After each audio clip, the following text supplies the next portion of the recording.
जय हिंद दोस्तों। स्वागत है आपका हमारे YouTube चैनल में। आशा करते हैं आप स्वस्थ होंगे, मस्त होंगे और अपने अपने घरों में पढ़ रहे होंगे। तो जैसा कि आपको पता है कि हमारा प्रारंभ बैच चल रहा है, जिसमें हमने हिस्ट्री के पहले चैप्टर को कंप्लीट कर लिया है। हिस्ट्री का पहला चैप्टर आपका क्या है, तो यूरोप में राष्ट्रवाद है। उसको हमने बहुत ही अच्छे तरीके से, एकदम ही बढ़िया डिटेल रूप से उसको करने का प्रयास किया। कुल 8 वीडियो या 9 वीडियो में हमने उसको 8 पार्ट या 9 पार्ट में उसको कंप्लीट किया। मतलब यूरोप में राष्ट्रवाद के सिर्फ अकेला 8 पार्ट, मतलब एक अच्छे रूप से हमने उसको इलाबोरेटेड फॉर्म में बढ़िया से पढ़ने का प्रयास किया है। तो जैसा कि हमने पिछले वीडियो में भी आपको बोला कि अब हम जो पढ़ेंगे वो ज्योग्राफी को पढ़ेंगे, फिर ज्योग्राफी के एक चैप्टर को कंप्लीट करके फिर इकोनॉमिक्स में जाएंगे एक चैप्टर को, ठीक उसी प्रकार से धीरे धीरे कंप्लीट होके ये खत्म होगा। ज्योग्राफी में ये आपका पहला चैप्टर है, कुल 120-126 पेज का चैप्टर है। तो इस चैप्टर को धीरे धीरे कंप्लीट करेंगे, अच्छा समय लेकर कंप्लीट करेंगे। तो चलिए बिना किसी देरी के साथ आज के पहले लेक्चर और पहला क्लास ज्योग्राफी का शुरू करते हैं। और सबसे पहला बात कि आपके पहला चैप्टर का जो नाम है वो भारत संसाधन एवं उपयोग है। चैप्टर 1 का नाम क्या है, भारत में जो जो संसाधन पाए जाते हैं और उस संसाधन का किस प्रकार से हम उपयोग करेंगे, उस चैप्टर का नाम है। सबसे बड़ी बात यहाँ पर यह आती है कि भारत तो चलो ठीक है, भारत तो हम जान रहे हैं, भारत को हम पॉलिटी में पढ़ेंगे, भारत को हिस्ट्री में पढ़ेंगे, भारत को हम इकोनॉमिक्स में पढ़ेंगे, लेकिन भारत के विषय में, भारत के भूगोल के बारे में हम इसमें भूगोल में पढ़ेंगे। मतलब भारत में कितना पहाड़, क्या पहाड़ नहीं पहाड़, क्या संसाधन क्या नहीं संसाधन, इसमें पढ़ेंगे, भूगोल में पढ़ेंगे। पॉलिटी तो हमको भारत के रचना के बारे में बताता है, भारत किस प्रकार से बना है, भारत में किस प्रकार संविधान लागू हुआ है। इकोनॉमिक्स हमको यह बताता है कि भारत में पहले के लोग पैसे से किस प्रकार खेलते थे और अभी किस प्रकार खेल रहे हैं। इतिहास हमें क्या बताता है कि भारत पहले किस प्रकार का इतिहास था, अभी भारत का किस प्रकार का इतिहास है, ये इतिहास हमें अभी का बताता है। लेकिन पॉलिटी या हटाइए, या इकोनॉमिक्स को हटाइए, या हिस्ट्री को हटाइए, लेकिन ज्योग्राफी हमें क्या बताता है, ज्योग्राफी हमें भारत का इंटरनल स्ट्रक्चर को जानने में मदद करता है। भूगोल हमें भारत के इंटरनल स्ट्रक्चर को जानने में मदद करता है, भारत किस प्रकार से बना है, क्या नहीं है, पेंजिया क्या है, गोंडवाना क्या है, हर एक चीज को हम समझने का प्रयास करेंगे। सबसे पहले आज हम अपने चैप्टर भारत संसाधन एवं उपयोग को शुरू करने जा रहे हैं। सबसे बड़ी बात, संसाधन होता क्या है। सबसे बड़ी बात, संसाधन क्या होता है, संसाधन है क्या। तो एक चीज को दिमाग में रख लीजिएगा कि संसाधन, आप जो भी चीज, वस्तु को, हर एक चीज जो आपके आंख के सामने है वो संसाधन है, वो संसाधन है। कोई भी चीज आपके सामने अगर रखा हुआ है वो संसाधन है, बशर्ते वो आपके उपयोग में आना चाहिए। एक टर्म एंड कंडीशन ये है कि कोई भी वस्तु हमारे पर्यावरण में जिस चीज का हम उपयोग कर सके वो क्या कहलाता है, संसाधन कहलाता है। अपने दिमाग में इसको स्टोर करके रखिएगा। और चलिए हम संसाधन के एक परिभाषा को देखते हैं। हमारे पर्यावरण में हर वो वस्तु, हमारा पर्यावरण जो है उसमें हर वो वस्तु संसाधन है, हर वो वस्तु संसाधन कहलाती है जिसका इस्तेमाल हम अपनी आवश्यकताओं की पूर्ति के लिए करते हैं और जिसका इस्तेमाल सांस्कृतिक रूप से मान्य है। सांस्कृतिक रूप से मान्य कहने का मतलब क्या हुआ, जो हर एक जगह से एक्सेप्टेड है, कल्चरली एक्सेप्टेड है।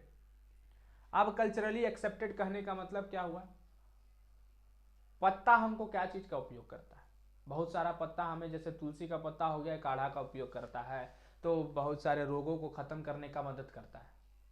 लेकिन अब हम बोले आपको कि कोई भी पत्ता, पीपल का पत्ता ले लीजिए, वो क्या करेगा आपके लिए, तो आप थोड़ा सा उसमें संकुचित होगा आपका मन, क्या कि है क्या, पीपल का पत्ता में आखिर क्या उपयोग होता है। तो वो जो चीज सांस्कृतिक रूप से एक्सेप्टेड है, मतलब केला का पत्ता आज भगवान को चढ़ाया जाता है, भगवान के रूप में खाया जाता है, केले के पत्ते पे रख के हम खाना खाते हैं तमिल में, तो ये सांस्कृतिक रूप से एक्सेप्टेड है कि हाँ भाई ये खाया जाता है, इस पे रख के खाया जाता है, तुलसी पत्ता खाया जाता है, तुलसी पत्ता से काढ़ा बनाया जाता है, कल्चरली एक्सेप्टेड है, वो हमारा यूज आ रहा है, तो तुलसी पत्ता हमारे लिए संसाधन है। लेकिन पीपल का पत्ता हमारे लिए संसाधन नहीं है। क्यों नहीं है, क्योंकि वो हमको कोई कल्चरली एक्सेप्टेड नहीं है, यहां तक कि सांस्कृतिक रूप से मान्य भी नहीं है और हमको कोई यूज में भी ज्यादातर नहीं आ रहा है। तो इसका मतलब पर्यावरण में हर वो वस्तु संसाधन है जिसका उपयोग हम कर रहे हैं और सांस्कृतिक रूप से वो मान्य है, वो क्या कहलाती है, वो संसाधन कहलाती है। इस चीज को अपने दिमाग में आप रखिए। अब चलिए आगे चलते हैं और एक भूगोलविद के बारे में समझते हैं। एक भूगोलविद हुआ करते हैं। सबसे बड़ी बात, भूगोलविद होता क्या है, जो जो भूगोल के बारे में अध्ययन करे उसे भूगोलविद कहते हैं। क्या कहते हैं? भूगोलविद कहते हैं। तो भूगोलविद एक हुआ करते थे जिमरमैन। क्या वो कौन हुआ करते थे? तो जिमरमैन हुआ करते थे। तो उनका कहना था कि संसाधन होते नहीं है, संसाधन बनते हैं। संसाधन होते नहीं है, वो बनते हैं। मतलब इसका क्या हुआ? मतलब जैसे मान लो कि कोई भी संसाधन है, तब तक वो संसाधन नहीं कहलाएगा जब तक वो हमारे उपयोग में नहीं आ रहा है। अगर मैं आपको आपके मोबाइल को बोलूं संसाधन है, तो मेरा कहना वहां तक सही है कि हाँ भाई चलो किताबी लैंग्वेज से तो सही है, संसाधन है मोबाइल, बट अगर हम मोबाइल का यूज ही ना करें तो वो मेरे लिए संसाधन है क्या? नहीं है संसाधन। इसका मतलब क्या हुआ? इसका मतलब यह हुआ कि जिमरमैन के अनुसार हर एक चीज संसाधन है जब तक वो हमारे यूज में ना, हर एक चीज संसाधन नहीं है जब तक वो हमारे यूज में नहीं आए। अगर कोई चीज ऐसे ही पड़ा है तो वो संसाधन नहीं है, क्योंकि हमारे यूज में नहीं आ रहा है। और जब वो हमारे यूज में आएगा तो वो संसाधन कहलाएगा, according to Zimmermann. According to Zimmermann संसाधन होते नहीं है, बनते हैं। आज हम डस्टर का इस्तेमाल करेंगे, तभी तो संसाधन अभी है नहीं, रखा हुआ है, लेकिन वो उसको हम बनाए डस्टर, वो प्लास्टिक से बना। प्लास्टिक संसाधन था क्या पहले रखा हुआ? नहीं था। प्लास्टिक से हम उसको डस्टर बनाए, और डस्टर तो संसाधन नहीं था, संसाधन से संसाधन को बनाए हम। तो संसाधन होते नहीं है, संसाधन बनते हैं। क्या होते हैं? संसाधन बनते हैं। तो अब धीरे धीरे हम यहां पर क्या समझे कि हाँ भाई चलो हर एक वस्तु हमारे लिए संसाधन है, हमारे पर्यावरण में जितने भी वस्तु है संसाधन है। लेकिन क्या अगर कोई गायक है, मान लीजिए अगर कोई गायक है, कोई डांसर है, कोई लेखक है, कोई कवि है, बहुत सारा प्रोफेशन होता है हमारे आसपास। तो जितने भी प्रोफेशन है हमारे पास, लेखक हो गया, कवि हो गया, तो वो क्या करते हैं? वो भी धन अर्जन करते हैं, धन का अर्जन वो भी करते हैं। तो क्या वो संसाधन है? क्या वो संसाधन है? तो याद रखिएगा कि कोई भी व्यक्ति जो अपने परिश्रम से, जो अपने श्रम से धन का अर्जन करे, वो भी एक संसाधन है। वो भी एक संसाधन है। गायिका संसाधन है, कवि संसाधन है, लेखक संसाधन है। जो व्यक्ति अपने बुद्धिमता से अपने क्या करे, अपना पूंजी को बढ़ाए, उसको क्या बोलते हैं? संसाधन। वो भी संसाधन है। मतलब क्या हुआ कि सेवा भी संसाधन है। सेवा भी संसाधन है। जैसे गायक अपना पूंजी अर्जन करता है, किससे? गा के। लेखक अपना लिख के पूंजी को अर्जन करता है। तो अपनी बुद्धिमता का प्रयोग करके जो व्यक्ति धन का अर्जन करे, वो भी संसाधन कहलाता है। क्या कहलाता है? संसाधन कहलाता है।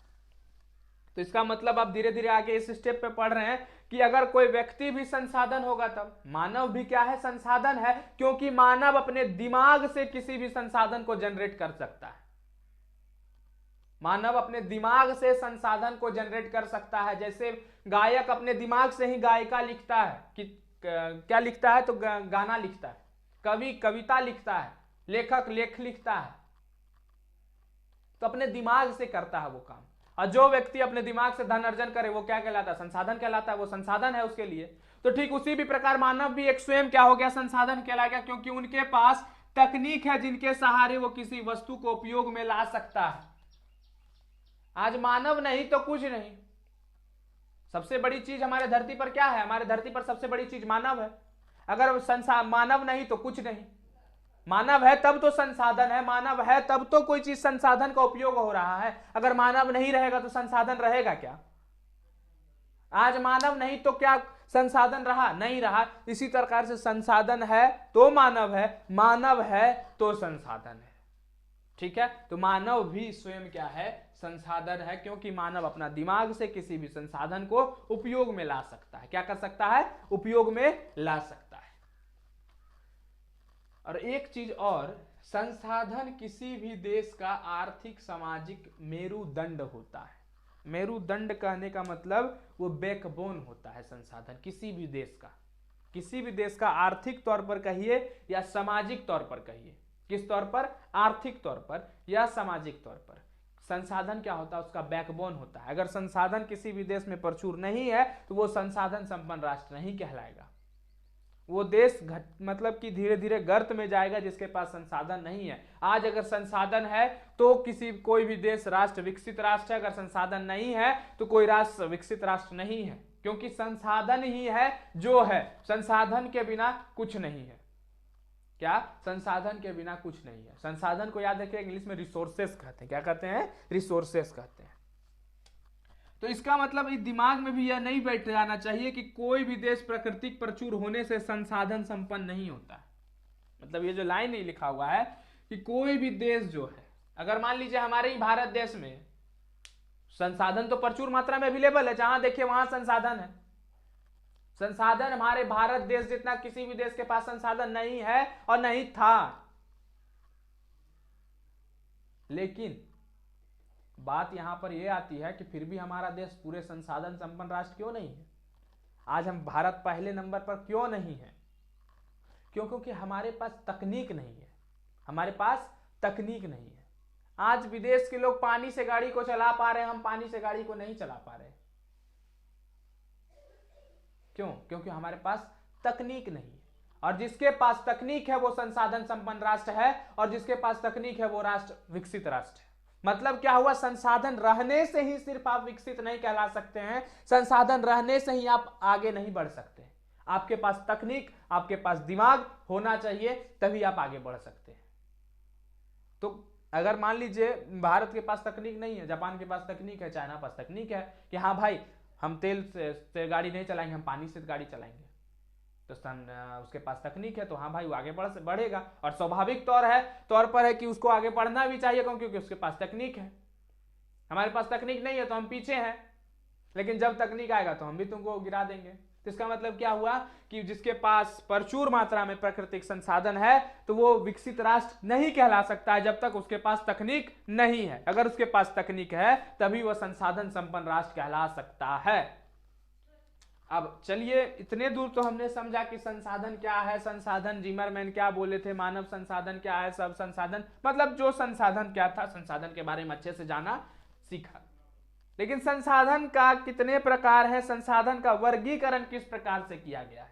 वर्गीकरण मतलब होता है क्लासिफिकेशन। क्या होता है? क्लासिफिकेशन। जैसे अभी मैं पूरे क्लास में क्लास में आप बैठे हुए, मान लीजिए क्या बैठे हुए, एक क्लास में आप बैठे हुए, ठीक है।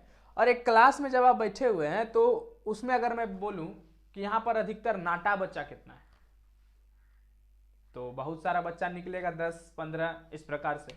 और अगर मैं बोलूं लंबा बच्चा कितना है तो बहुत सारा निकलेगा, ठीक है। अगर मैं बोलूं सुंदर लड़का कितना है तो बहुत सारा लड़का निकलेगा। अगर मैं बोलूं सुंदर लड़की कितना है, बहुत सारा निकलेगा। अगर मैं बोलूं सुंदर खराब लड़का खराब लड़की कितना सारा है तो बहुत सारा निकलेगा। तो इसका मतलब क्या हुआ? इसका मतलब यह हुआ कि हम उसका क्लासिफिकेशन कर रहे हैं, हम उसका वर्गीकरण कर रहे हैं। क्या कर रहे हैं? वर्गीकरण कर रहे हैं।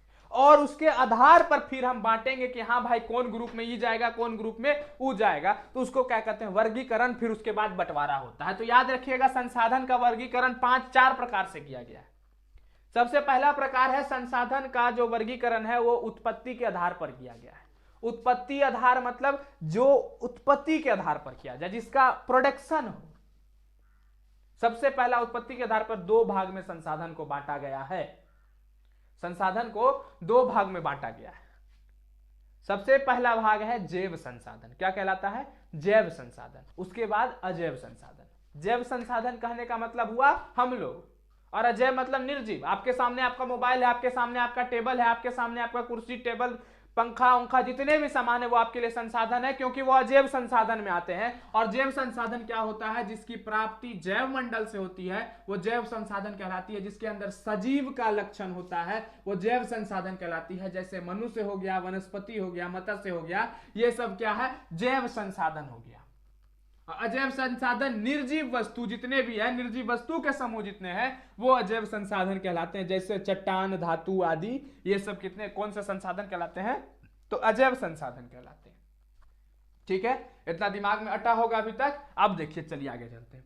अब उपयोगिता के आधार पर 2 है। उपयोगिता के आधार पर कहने का मतलब हमारे जो उपयोग में आए उसे क्या बोलते हैं?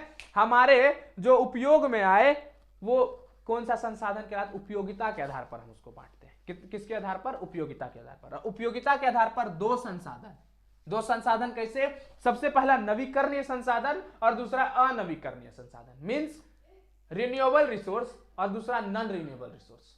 रिन्यूएबल रिसोर्स क्या कहलाता है? नवीकरणीय संसाधन क्या कहलाता है? ऐसा संसाधन जिसको हम भौतिक तौर पर या रासायनिक तौर पर, भौतिक तौर कहने का मतलब या रासायनिक तौर कहने का मतलब क्या हुआ? भौतिक तौर पर मान लीजिए किसी भी कोई भी वस्तु लीजिए, जैसे मान लीजिए आप सोना लिए, सोना को चिपटा कर करके आप तार बना दिए, फिर तार को चिपटा करके आप सोना बना दिए, तो भौतिक तौर हुआ, क्योंकि आप उसके रसायन में परिवर्तन नहीं किया, आपके शरीर के बाहरी अनावरण उसके ढांचा में परिवर्तन किया। लेकिन रासायनिक तौर क्या हुआ? जैसे कि पानी ले लिया आप या दूध से दही बना दिए, तो वो रासायनिक हुआ। तो इसका मतलब जिसको हम भौतिक तौर पर या रासायनिक तौर से, भौतिक प्रक्रिया से या रासायनिक प्रक्रिया से दोबारा प्राप्त कर सके, वो क्या कहलाता है? वो नवीकरणीय संसाधन कहलाता है। क्या कहलाता है? नवीकरणीय संसाधन। मतलब कि हम इसको दोबारा प्राप्त कर, जैसे देखिएगा सौर ऊर्जा, कौन सा ऊर्जा? सौर ऊर्जा। दूसरा पवन ऊर्जा। सौर ऊर्जा खत्म होता है क्या? वो तो बार बार रिन्यू होते जाता है, आया ऊर्जा खत्म, आया खत्म, आया खत्म, तो मतलब इधर से घूम के वो साइक्लिक चेन पर चलते रहता है। सौर ऊर्जा से सौर प्लेट में आया, प्लेट से हमारे घर में रोशनी जला, फिर दूसरा दिन सूर्य भगवान फिर उगे, फिर गया, फिर तीसरा दिन सूर्य भगवान फिर उगे, फिर गया, फिर गया, मतलब इसके प्रकार से हमको रिन्यू होते जा रहा है। पवन ऊर्जा क्या है? रिन्यूएबल रिसोर्स है। नवीकरणीय ऊर्जा, पवन खत्म हो रहा है क्या? नहीं ना, खत्म हो रहा है, तो वो नवीकरणीय संसाधन है। ठीक है, अब उसके बाद आता है अनवीकरणीय संसाधन, जिसको हम दोबारा प्राप्त नहीं कर सकते, या तो अगर हम प्राप्त करेंगे तो बहुत ही मशक्कत तौर पर, उसको बहुत ही मशक्कत से उसको ले सकते हैं। जैसे मान लीजिए कोयला, ओवर मिलियन ईयर को लग जाता है उसको बनने में, 1000 ईयर हमको लग जाता है उसको बनाने में कोयला को। पेट्रोल ले लीजिए, मतलब इसका हम अचानक से अगर उदाहरण बताएं तो हम सीधा, अगर हमसे कोई पूछेगा, फॉसिल फ्यूल बोल सकते हैं। क्या बोल सकते हैं? फॉसिल फ्यूल बोल सकते हैं, जैव ईंधन भी हम उसको कह सकते हैं। मतलब जिसकी प्राप्ति हम बहुत ही मुश्किल से कर सके या ही नहीं कर पाए, उसको हम अनवीकरणीय संसाधन कहते हैं, जैसे कोयला, तेल। ठीक है, अब उसके बाद आता है एक और वर्गीकरण, स्वामित्व के आधार पर। कौन से आधार पर? स्वामित्व। स्वामित्व का मतलब क्या होता है? स्वामित्व मतलब होता है आपका, सरकार का, मतलब जिसका पर्सनल हो गया, उसको क्या कहते हैं? स्वामित्व। क्या कहते हैं? स्वामित्व कहते हैं। अभी घर किसका है? आप जिस घर में बैठे हुए हैं वो घर आपका है, तो इसका मतलब क्या हुआ? वो क्या कहलाता है? स्वामित्व कहलाता है। अब मोबाइल किसका है? आपका है। जिसका भी हो वो स्वामित्व हो जाता है। क्या हो जाता है? स्वामित्व हो जाता है। तो स्वामित्व के आधार पर 4 प्रकार से बटा हुआ है। सबसे पहला व्यक्तिगत संसाधन। व्यक्तिगत संसाधन, देखिए पर्सनल संसाधन, नाम से हमको समझ में आ रहा है। व्यक्तिगत मतलब जिस व्यक्ति का पर्सनल चीज होगा वो क्या कहलाता है? व्यक्तिगत संसाधन कहलाता है। क्या कहलाता है? व्यक्तिगत संसाधन कहलाता है। जैसे जमीन ले लीजिए आप, क्या हो? जमीन हो, कहीं पर भी आपका जमीन है तो वो जमीन आपका पर्सनल जमीन है, लेकिन उस जमीन के बदले आपको सरकार को कुछ ना कुछ लगान देना पड़ता है, टैक्स देना पड़ता है। क्या करना पड़ता है? आपको टैक्स देना पड़ता है, तो वो क्या कहलाती है? व्यक्तिगत संसाधन कहलाती है।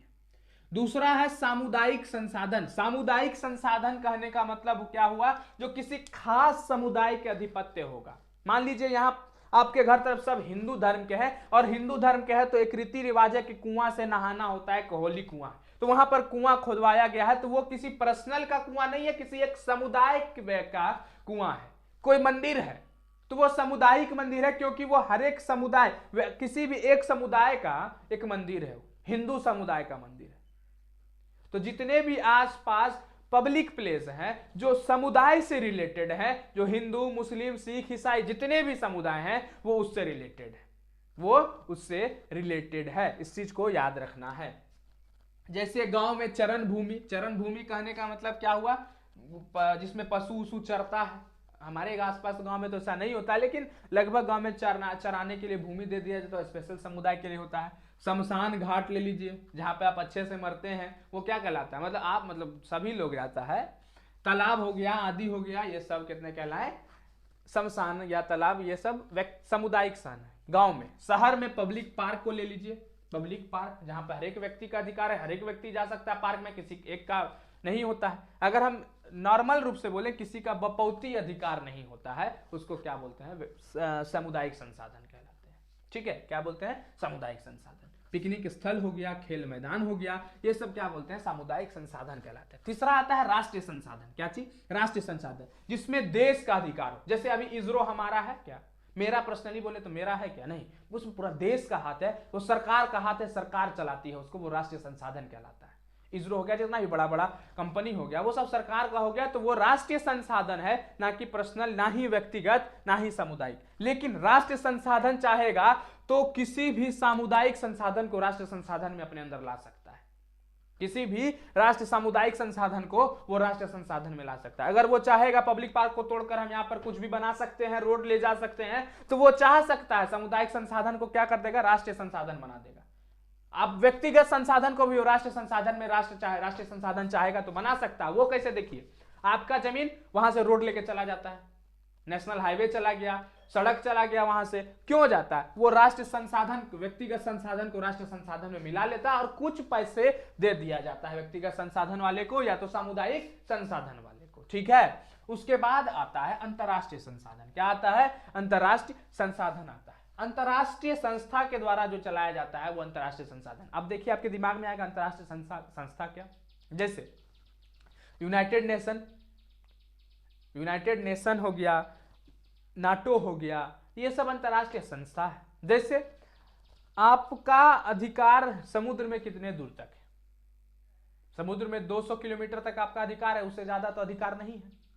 कोई भी देश से सटा हुआ समुद्र है तो उतना 200 किलोमीटर, 200 नॉटिकल माइल्स तक ही उस व्यक्ति का अधिकार है, उस राष्ट्र का अधिकार है, व्यक्ति नहीं, उस राष्ट्र का अधिकार है।